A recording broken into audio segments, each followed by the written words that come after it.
when Dangote refinery selling a liter. Okay, before we even get to that. So this month, there was another order, which was that NNPCO has been ordered to stop importing fuel again and buy from Dangote.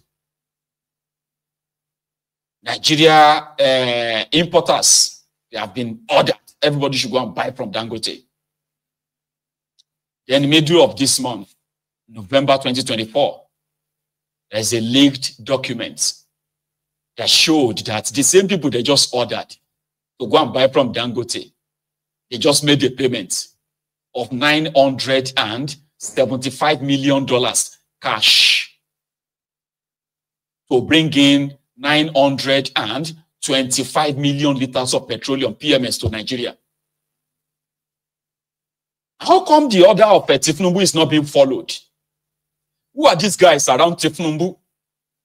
You get what I mean? Like, what's going on? They've emptied the Central Bank of Nigeria. Central Bank of Nigeria no gets, well, this one is no exaggeration. No.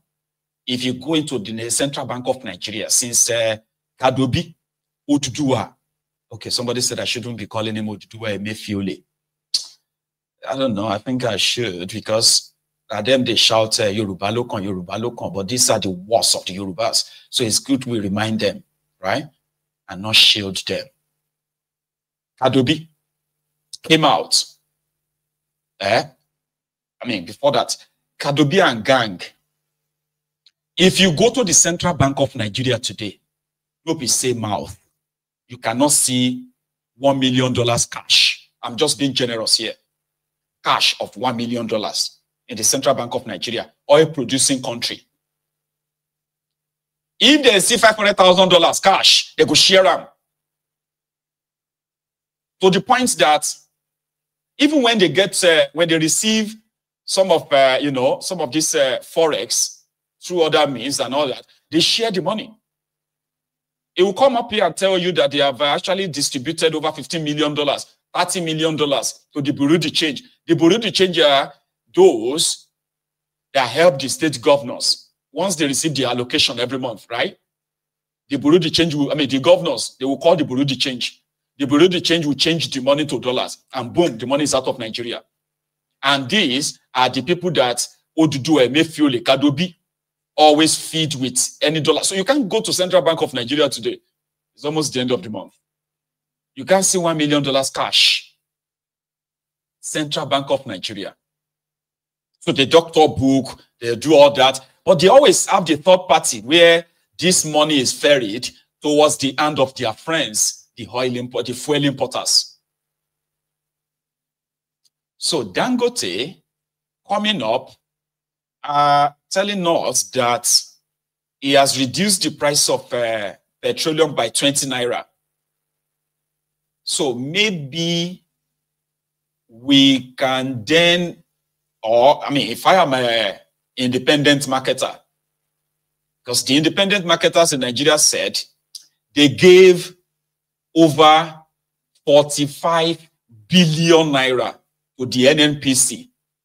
This is for the fuel that they're expecting NNPC to import to Nigeria. And they've paid down 45 billion, waiting for the NNPC to supply them the fuel. But NNPC hasn't supplied them. And they heard the order, the directive of Tinubu, that all of them should go and buy from Dangote. And then they are like, okay, NNPC will give us our money back so that we can go and buy from Dangote. Then they also went on the media run just to deceive you that, oh yeah, we have now signed an agreement with Dangote that we will buy from Dangote. Okay, Dangote was selling, he finally told us how much he was selling it. He planned to sell it to the NNPC, 990 naira. So we reduce it by 20 naira. So the independent oil marketers that are selling the petroleum to you, PMS to you for 1,100 naira, 1,200 naira, and 1,000, even 1,500 to 1,800 naira in some places across Nigeria. Because once they buy, they have to ferry it, like drive it all over the country. And there is logistic cost added to this. So now, if you are buying a liter of petroleum in Maiduguri for 1,500 naira, with Dangote reducing 20 naira to appreciate you, you'll now be buying it for 1,480 naira. So those of you who are buying it for 1,100 naira in Lagos, I'll be 1,075 naira in Lagos. So what Dangote says that if now my own petrol, you can buy it now for 1,055 naira. I beg you. What difference does this make in the general scheme of things? So if you buy 100 liters, 100 liters for 100,000, so 107,000, sorry, 75 naira minus 20. So instead of buying it for 107,500, you will now buy it for 105,500 because Dangote removed 20 naira. This is for those of you in Lagos. So if you are in Maiduguri and then 100 liters of petrol, maybe 100 is too much, Abby. 50 liters. Anyway, let me use the random figure. You can have it yourself, right? So instead of buying 100 liters for 150,000 naira, so now it's going to be 148,000 naira, 2,000 naira gain. Are we supposed to be dancing right now? Like shouting, hooray, hooray, thank God, Dangote. You're supposed to be the oil producing country, man. I don't know. I'm trying to do the math here. Maybe you can help me out. According to Wale Idun, he said that the decisions of Tinubu to float Nigerian naira, the policies of Tinubu to remove subsidy has saved Nigeria $20 billion. And one of them actually put out something. They call it Tinubu Reforms Tracker. This was the Dare Okwonolojo Sunday. He put out this stuff on the right of your screen right now. And they called it Tinubu's Reform Tracker. See, you know me, right? I can put things in front of you and let you also tell me what I don't know. Right? They said Tinubu is having a reform in oil sector. It's called oil sector reform. Do you mind, in your church mind, tell us what you think is the oil sector reform under Tinubu? That the refineries are working now.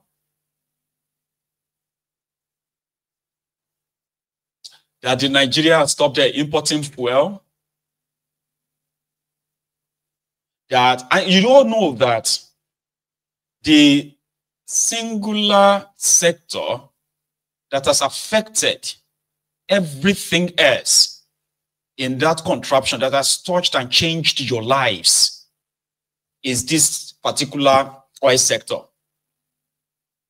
where these guys are making blood money, because it's blood money.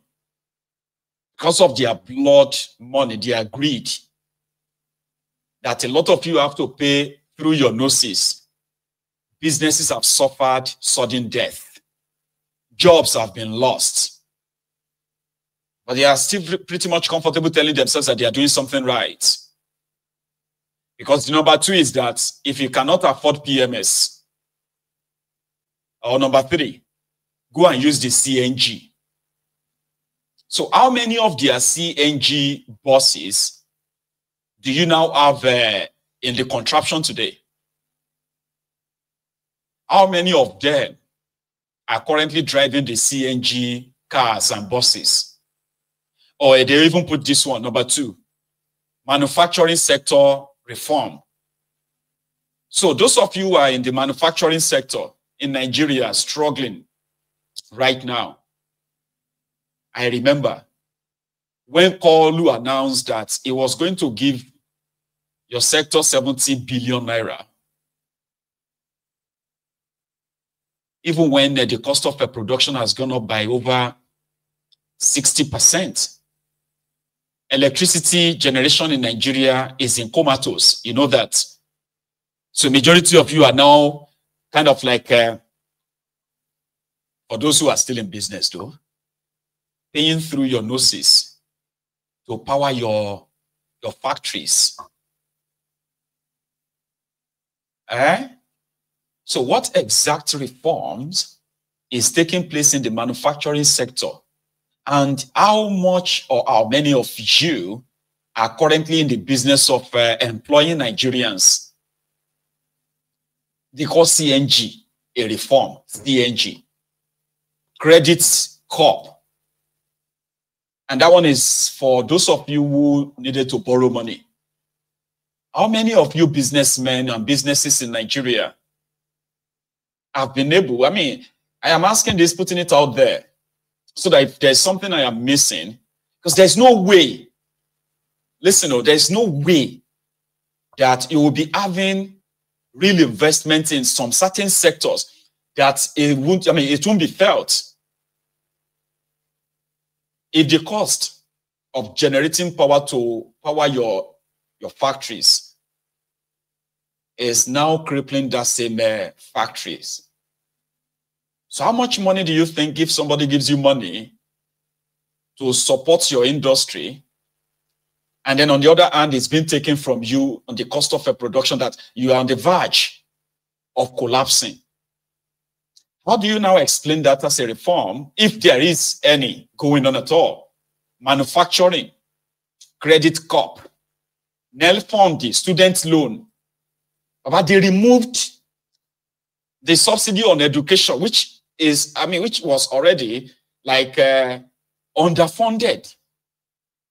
You remove the subsidy on education, okay? And the schools were told to go and source for fund. And what did they do? They increased the tuition of some of these schools. And a lot of you have to like opt out of these schools. You can't pay the tuition anymore. There are many, many of you who have now dropped out. So how is NEL Fund helping you? Even when they are already cooking lies around that too. What are the lies? Those in charge of NEL Fund, which is the student loan, they claimed to have disbursed 11 billion naira, which is 500 million more than what was in the 2024 budget, to 104,000 students. Then Wale Idun came out, dropped the number that Tinubu has shared over 90 billion naira to over 500,000 students in Nigeria. So I'm talking to those of you who are like impacted, because you see all these decisions, there are real life victims. Real life victims. When you talk about the manufacturing sector, there are those that will tell you that, we just have to like, companies are folding up. They are packing up and leaving Nigeria because of the cost of production. Not only that they are being triple taxed, quadruple taxed, the cost of managing or staying afloat is no longer sustainable. So many of them are packing up. People are losing their jobs. That's the manufacturing sector, whereby most of what you now use in that contraption are being imported. On that one, they've also stamped excessive tariff on the imports, which further makes it almost unaffordable for a lot of you to buy things that you could easily buy before. So you are a student, and then they are lying that a lot of you have accessed student loan when you haven't. So those of you who can't access the student loans, right, or who haven't probably accessed it, you've ended up having to give up and leave the school to go and do something else. So these are the real life victims. Because these guys are living in their own world.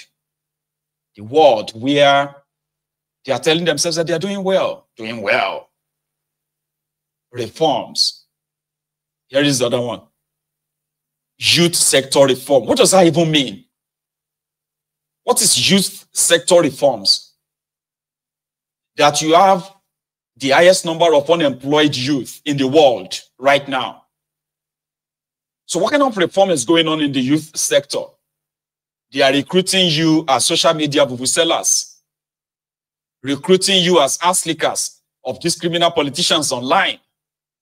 What exactly is the youth sector reform? They have another one. They call it fiscal and monetary reforms. Ladies and gentlemen, they floated Nigerian Naira. And Nigerian Naira lost over 1,000% of its value within a space of 1 year. Nigerian Naira jumped from 600 Naira to $1 official, 700 Naira to $1 black market, and it jumped straight to 1,750 Naira to $1. That is losing over 1,000% of your value, of the value of your currency. Is that a reform? They are currently increasing the taxes, which also makes it even more impossible for businesses to access loans to support their businesses. Imagine taking a loan that you have to pay 30% interest. You take a 30 million, you take a 1 million, you pay 1.3 million back. You take a loan of 10 million, you pay 13 million back. Oh, sorry, you pay 3 million plus the loan. Meanwhile, other areas where they have set the trap for you to strangulate you economically, those ones are there. So, fiscal reform, where you are buying 160 million Naira cars for unproductive lawmakers. You are giving over $700 million to your wife for traveling and for her own car, for her office. What the heck? You are building a 20 billion Naira, in fact, a 25 billion Naira houses for your vice president. You bought yourself a 150 billion Naira Aluku plane. I don't understand what fiscal reform means in this regard. In the last 1.5 years, Tinubu and his gang, or Tinubu is a vice, they have traveled out of Nigeria 47 times. And that has cost the Nigerian taxpayers, it has cost you over 200 billion Naira. You can possibly look out for it. And in all of that, they have only been able to attract $27 or $29 million investment to Nigeria. So what is fiscal reform here? Fiscal and monetary reforms. Because I think the word reform is losing its value. Somebody said 35% is interest rate. 35%. How do you think businesses are? I mean, number one, there is no access to any loan anywhere, really. What you have right now is a racket economy where even banks, they are also keeping their own money outside Nigeria so that they won't lose everything to the devaluation in Nigeria. So I'm taking a look at all these things because these are, what is business reforms for MSME? Medium, sorry, I think they are called the medium, small, something enterprise or something. This was supposed to be the microeconomy. Yeah.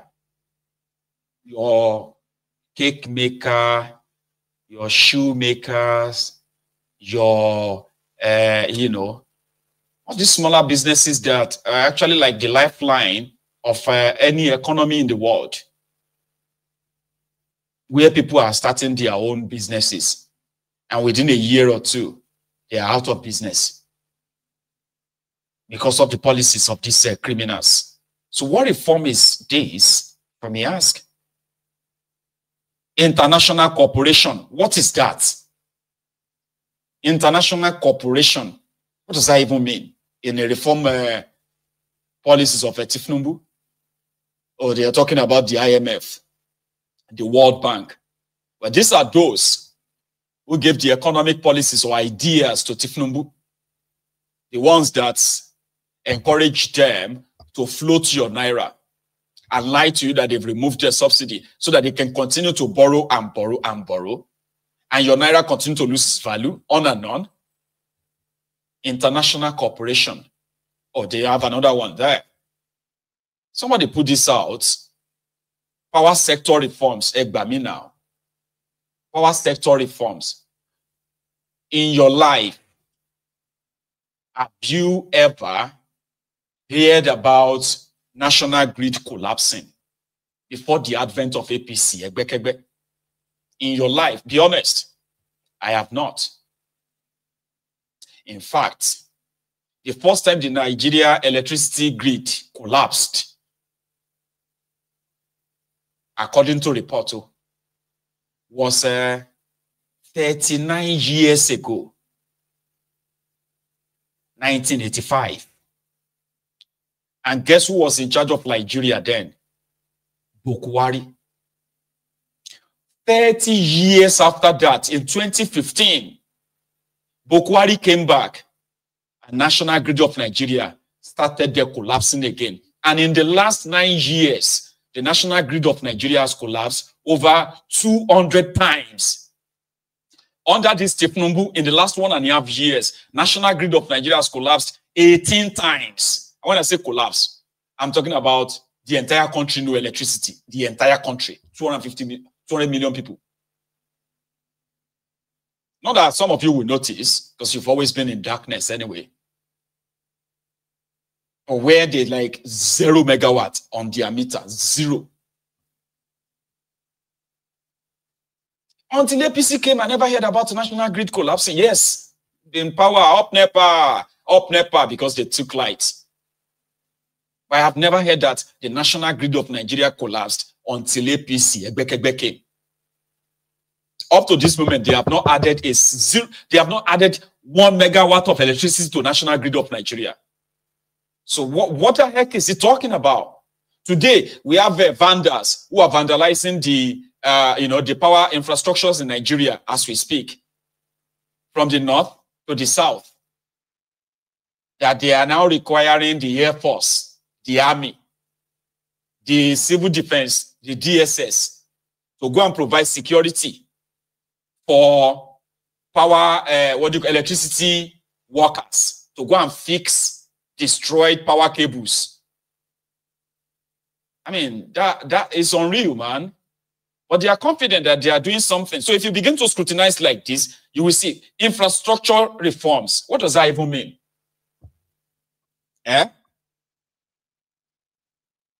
Infrastructure reforms. That 90% of the federal roads in Nigeria are unmotorable. 90%, you heard me right. Last year, in their scheme, Tinubu and his gang got an approval for 300 billion naira to go and fix roads. Devulumai, that collected the money, is now fighting and abusing the members of the National Assembly that are probing him. Now, what did he do with the money? The same Devulumai is now awarding the super highway left, right, and center, Lagos to Calabar super highway, coastal highway, Calabar to Abuja super highway, Sokoto to Badagry super highway. And we're talking about trillions. The one from Lagos to Calabar is awarded for 15 trillion naira. They have reviewed it to 18 trillion naira now. This is like over $11 billion. No bid, no competition. They just gave it to Tinubu's confidant, Shaguri. Similarly, Calabar to Abuja, Shaguri. They didn't even tell us how much that one will cost. Probably 20 trillion. Now, the one from Sokoto to Badagry,